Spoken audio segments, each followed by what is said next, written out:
Let me start by congratulating Sridhar and his team for the humongous work that they have taken up and accomplishing the first part of it. The session is about the book that has just come out from Murthy Classics. It's a translation of what is called Kumaravyasa Bharata. It is a Mahabharata written by Kumaravyasa in the 15th century. Probably this is, not probably, this is the first English translation of this work. While you may want to know that this is, Kumaravyasa Bharata is also translated in Malayalam by Sudhakaran Ramantali. And I also understand from Sridhar that it is, there has been attempt to translate this in Marathi as well. That aside, I think the work that is going on and which is which we see the first fruit of it is something that is so important to the culture and literature of Kannada as well as the rest of the world. So may I request Sridhar to say a few words and begin this session with a reading of a verse from Kumaravyasa. Thank you. Thank you very much, Vivek. It's an honor for me to be in conversation with you, such a renowned novelist and short story writer and dramatist and well-known critic in Kannada. It's also an honor to be part of the Kerala Literary Festival, which is renowned for its literary leadership. I'll start with introducing this book. This is the Kannada Mahabharata, first volume, first of the 4 volumes that will be published. And it's a teamwork. There are 4 other translators, Professor C.N. Ramachandran, Professor H.S. Raghavendra Rao, Professor Narayan Hegde, Professor H.S. Shivaprakash, all very distinguished writers, and myself, not so distinguished, but also I am the general editor. And we are grateful to the Murthy Classical Library for including this in their renowned series. I will start with a brief reading, but before that I'll just situate it. Kumaravyasa was a 15th century Kannada writer. He recreated or transformed Vyasa's Mahabharata. There are many changes that he makes, but most importantly, he makes Mahabharata into a literary work, a work of art, by selecting the most dramatic episodes and talking about it as if it was a play. Most of the narration takes place through dialogues and with wonderful characters and talking about the whole thing in a language that is very brilliant in Kannada, and it's difficult to put it across in English, but we have tried. It is full of metaphors. So great is the dramatic conception and the language that I have always compared him to Shakespeare. So when it is properly done, we hope that it will be part of the classics of Indian literature. So just as when we talk about Indian literature, we talk about Kalidasa and so on and so forth, we should be talking about Kumaravyasa as well. So the part that I'm going to read is just a couple of verses from the Adi Parva. This book is Adi Parva and Sabha Parva. And in the Adi Parva, Pandu has gone hunting and he sees a couple of deer and he shoots an arrow, and that is the situation. I'll just read one verse in Kannada. I know that many of you may not know Kannada, but we hope that you will get a flavor of it. Banduda Panduvige ನಿನ್ನಯ ತಂದೆಗಾದ ಆಪತ್ತಿನಂದದಲ್ಲೊಂದು ತಾವಿನಲ್ಲೊಬ್ಬ ಮುನಿ ಮೃಗ ಮಿಥುನ ರೂಪದಲ್ಲಿ ನಿಂದು ರಮಿಸುತ್ತಿರೆ ಮೃಗದ್ವಯವೆಂದು ಹೂಡಿದನ ಅಂಬನ್ ಇಬ್ಬರಿಗೊಂದು ಶರದಲ್ಲಿ ಕೀಲಿಸಿದ ಒಡರಲಿದರು ನರರಾಗಿ. The translation is as follows. Calamity fell on Pandu, like the one that befell your father. In a secluded place, a sage and his wife, transformed into deer, were making love. As they were enjoying themselves, Pandu, taking them for a pair of real deer, shot them both with a single arrow. Instantly, they regained their human form and shrieked in pain. I will now read only English. Unaware that they were human, mistaking them for deer, I shot them. This is a soliloquy by Pandu. But how differently things have turned out. What I took to be a glowing ruby has turned into a live coal. The rope of grass has turned into a serpent. This is a mystery I cannot fathom. Has fate killed me unawares? With such thoughts, Pandu hurried to the spot. So I will read just one more if you don't mind. So he pulls out the arrow and then he admonishes them as though they had tricked him. Do human beings turn into animals? Dear Lord, how can you engage in ascetic practice and also indulge in animal pleasures like this? You have slain me, he sighed. And they turned and asked him, are we the sinners and you the noble one? Enough. What's the use of further talk, the sage said, his eyes burning, gasping for each breath, his neck rising high, lips quivering. With faltering speech and seething rage, he hurled scorching words at the Lord of the earth. He gives him a curse, as you know, that the next time you make love to a woman, may you fall dead. It's very interesting. Kumaravyasa is called Rupaka Chakravarti, which is emperor of metaphors, and you can see why. And also, though this is a 15th century text, it is kept alive by a form of singing called gamaka, and people even today, it's a very popular form, and people do this, invite singers to sing at events, at weddings and any special occasions, and that's how Kumaravyasa is kept alive in Karnataka today.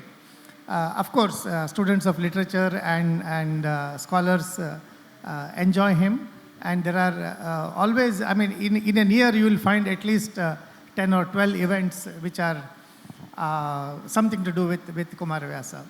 So now, see, obviously this is a very huge project, and it's spanning over years. Can you tell us briefly how did you take up this? I mean, what is the overview of the project and what kind of effort is going on, and Yes. some a glimpse of the project itself. Okay. Yeah. I'll be happy to. Very briefly, I attended a conference on the Mahabharata in Delhi in 2011. More than 200 scholars had gathered, but very few had heard about Mahabharata. So we said that we have failed, because we think of Kumaravyasa's Mahabharata. This is how big the book is. We think of that as the crown jewel of Kannada literature. If the crown jewel of Kannada literature is not heard of by the rest of India, let alone the rest of the world, it seemed to me that somehow, as English-knowing bilinguals, we have failed. And so we decided to undertake a translation of the Mahabharata into English, because that's the most widely read language in India also, as well as elsewhere. And we formed a group of 5 scholars. I already mentioned their names. It's a consortium, and it's a very long book, 8,200 stanzas. Each stanza is 6 lines long. It's called a shatpadi. And it has internal rhyme. It is the second syllable of each line rhymes. And it's written as Vivek just mentioned, in a brilliant metaphoric language, and so it's difficult to translate. So what we decided to do was to translate a part of it, an abridged part of it. So we are doing 2,500 stanzas out of 8,000. That's about 1/3. And we have done it by choosing the most important, most interesting, characteristic passages or episodes. And you might ask, how could we do this? The answer for that is that Kumaravyasa's Bharata is enjoyed in episodes. Very few people read the whole thing from beginning to end, except scholars. Most people are exposed to it by attending, as he said, the Gamaka singing and narrating explanatory sessions, each focusing on one particular session, such as Abhimanyu's death or Draupadi's disrobing or attempted disrobing, and things of that kind. So what we decided was that we would choose the most important episodes and omit certain things that were... Kumaravyasa also, although he is a very great poet, he tends to carry himself away. He gets carried away. And he can, when it comes to Krishna, for example, he can go on and on and on.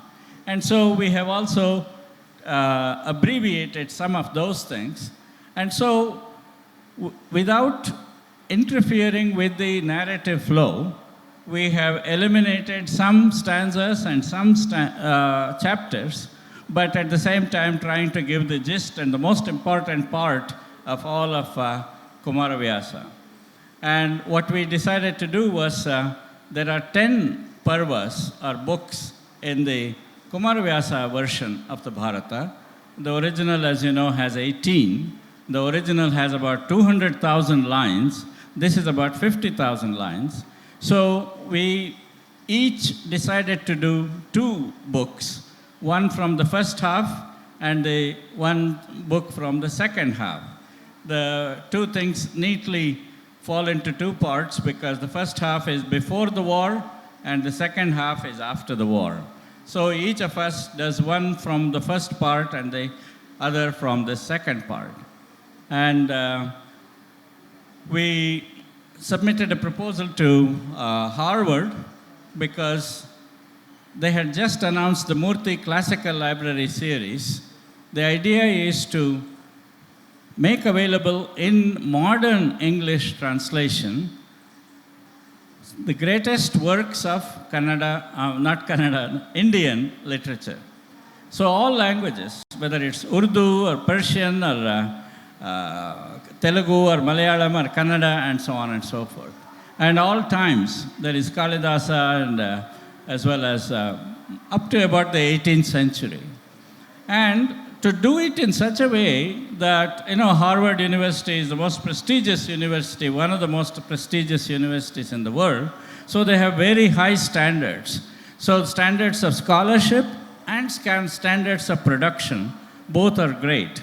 And so we wanted to do it in such a way, and most importantly, Harvard is so well known around the world that a lot of libraries in the world have subscriptions to the entire series of things that are published by Harvard, so that it would get a lot of publicity, it would get a lot of prestigious acceptance. That was our idea. Because the problem is there are many translations of Kannada. They suffer from 2 problems. One is the language itself is a little too bureaucratic, too archaic. They think that they should translate old literature like the Bible, thou and thine and things like that. The second part of it is the translations don't get enough publicity. They don't get distribution, most importantly, distribution. People don't even come to know that these things exist. But we wanted to avoid that. And so by going with Harvard, even though it is difficult because their standards are high, we have been able to have this included in their series. And each section it has gone through many drafts, at least 7 or 8 drafts, and many other corrections. So that's the overview of the project. Yeah, Kumaravyasa, as I said, has always interested even the young writers. Vastendra, who is here among the audience, I know that a few years ago when he took up Kumaravyasa and studied him in depth, and he was full of Kumaravyasa, always talking about him. Now, it's really, I must say, will be a great contribution to world literature once these volumes are out and available. I would like to ask you about the challenges of translation, because you have translated modern Kannada literature, but this is not the same. Though you mentioned about some of the decisions that you had taken to translate, but there are several people. It's not just one person translating, and also it is important to have kind of a consistency in whether it is an interpretation or whether it is an explanation or whatever. So can you please talk about it? Yes, that's a very good question actually, because when you have 5 people doing one particular project, as you know, decisions done by committees are always a problem. So similarly here, but one advantage we had was that these are all proficient bilinguals, people who know Kannada very well, and at the same time they know English very well. And I am the editor, and so I have been going through all of these to make it consistent. So it takes a lot of revising and bringing things to a similar standard thing. So we were very happy to hear somebody say, Professor H.S. Venkatesh Murthy, one of the great scholars and poets of Kannada, that he thought that the first book and the second book here in this volume would be very different because it was done by 2 different people. He said that as he moved from one to the other, it didn't seem like they were different at all. And so to some extent we have been able to accomplish that, mainly through going through many drafts, and there have been very clear guidelines from the Murthy Classical Library about the series as a whole. For example, they say there should be no archaisms, and there should be no technical terms. There should be no diacritics. It should be written in a language that will last for at least 100 years. The idea is that the series would remain in print in perpetuity, because the endowment at Harvard makes it possible to keep on reprinting it as it is necessary. So as you know, there was this great Books of the East series that Max Muller and others edited more than 100 years ago.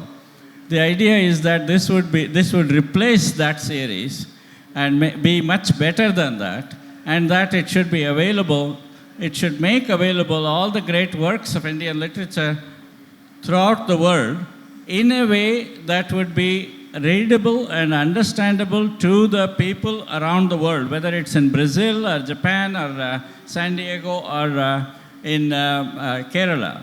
So the idea is that it should be a kind of a general English rather than very specific Indian English or very specific Kannada English or whatever. So we have tried to follow a middle ground, and the challenges of translation have been great in the sense that, first of all, this is a 15th century work. If you read it out to people who know Kannada, they can understand about 40 to 50% of it. But there is the other half that is not understandable because the language is archaic. Luckily, this is much better than the old Kannada literature, Pampa and others, which is 1,000 years old, and that is almost impossible to understand without scholarly apparatus. And so with this, it was a little easier. But we got the help of a large group of scholars in Kannada. So we consulted them, we asked them to come and explain things to us word by word. Many times we have spent many days just talking about one word and things like that. And so we have had the help of Professor Krishnamurthy Hanuru, and Professor K.S. Madhusudana, Professor K.V. Narayan, and Lakshmi Stolpadi, Shatavdani Ganesh, and so on. So all these are top experts in Middle Kannada, and so we have been able to get their help in trying to understand the most accurate meaning of Kumaravyasa. Before we open up for questions, may I request you to read Another more? excerpt? Yeah. Okay. Yeah. I'll be very happy to do that, and I would like to do that, but for this, I would like to take a selection from the second book. The first one, first excerpt I read was from the first book. The second is from Sabha Parva, and it gives me an opportunity to present to you one of the highlights of Kumaravyasa's work. Kumaravyasa is probably the most pro-feminine writer in Indian literature. He loves to talk, he respects women, both for their beauty, but most importantly for their brains, and for their determination, and for their personality and character. And there are many women who appear in the Kumaravyasa, and he reconstitutes them from the original. But Draupadi is the most brilliant of them all. She is, if you are looking for a good feminist hero in Indian literature, that would be Draupadi. And he presents her as such. And so I would like to read one or two sections from this, one or two verses from this, that would give an idea of her brilliance. First of all, Vivek talked about the difficulty of translating his metaphorical language. So one verse that I will read here has to do with that. Duryodhana commands his brother to drag Draupadi by her hair and bring her to the assembly. And there is one person who opposes this, and there are very few who oppose this. Everybody else sits quiet. But in this case, Vidura opposes this, and he tells him what a foolish and what a dangerous thing he is trying to do. And this is one of the most famous stanzas in Kumaravyasa. Sidila pottanagatti sekava koduvare. Do you fold, this has been translated by Narayan Hegde, do you fold a thunderbolt into a packet to make a hot poultice, to warm it? And then he goes on, do you dare to roast meat in the fire of Shiva's third eye, foolish king? Do you scratch the itch on your back, on the back of your head with a serpent's hood? Will the wife of the Pandavas ever be your servant? So that's the kind of metaphors that he uses, brilliant, original, and so on. So I have to skip some. Draupadi comes into the assembly. She poses a question and asks everybody, the elders there, all the great people are sitting there, but nobody talks. And so she questions them with another very famous stanza. She is frustrated. She says, what kind of an assembly is this? What kind of a council of elders is this? Hiriyarillada sabhe, manushyara neravi idu sabhe alla, ಮೂರ್ಖರು ಹಿರಿಯರಲ್ಲ, ಯಥಾರ್ಥ ಭಾಷಣ ಭೀತ ಚೇತನರು. ಹಿರಿಯರಿದೆ, ಸಾಮಾಜಿಕರು, ಸಚ್ಚರಿತರಿದೆಯ, ಸ್ತ್ರೀಮತವನ್ನುತ್ತರಿಸಲಾರದೆ ಧರ್ಮಶಾಸ್ತ್ರದಳು ಎಂದಳೆಂದು ಮುಖಿ. An assembly without elders is not an assembly, but a mere crowd of men. They are fools, not elders, who are afraid to call things what they are. You elders here are the nobles of society, men of virtue. Can you not answer a woman's question on the rules of dharma? Demanded the moon-faced lady. And it goes on like that. So I think I'll stop here with the excerpts. We have time for maybe a couple of questions, if any. Otherwise, he will read another verse. Yeah, I can read many verses. Any questions? Yeah? Yeah. Yeah, please. Preeti. Hi, it was wonderful listening to you. So I wanted to check, since I'm not familiar with the form, you said it's still sung in folk songs and it's kept alive. So I just wanted to know, that version which is sung in folk songs, is it the same as the original ones? Like, is that still retained or have they adapted it? Just out of curiosity, I wanted to know. It's exactly the same thing. Oh, exactly the So they same. do not change it. Right. There is always a little bit of a marginal, people might extrapolate a few things and intersperse a few things, but they have tried to stay true to the original. And it is printed. It is the manuscript that was available was dated early 16th century, and that has been the basis of the subsequent print editions of Kumaravyasa Bharata. So fairly largely, over 95%, it's the same text. There is no change. And when they sing it, they separate and sing because it's there are many composite words. So they sing it so that it is understood. Yeah. Maybe I'll read one more verse. We have 2 minutes. So. Yeah, just 1 minute. Draupadi says, Patigalennanu mari dharmasthitiya kondaru. My husbands have sold me. Look at the word sold. My husbands have sold me away for a righteous posture, dharmasthiti, to gain the reputation that they are very righteous people. So they want to stick to the rules of the game. My husbands have sold me away for a righteous posture out of needless fear. Needless fear. Intrepid heroes like Bhishma have cast aside the interest of others. The king and Gandhari are rejoicing in their son's glory, Shiva Shiva. This helpless woman has nowhere to turn, wailed the young woman. Thank you, Sridhar. And thank you everyone for being with us. Thank you, sir.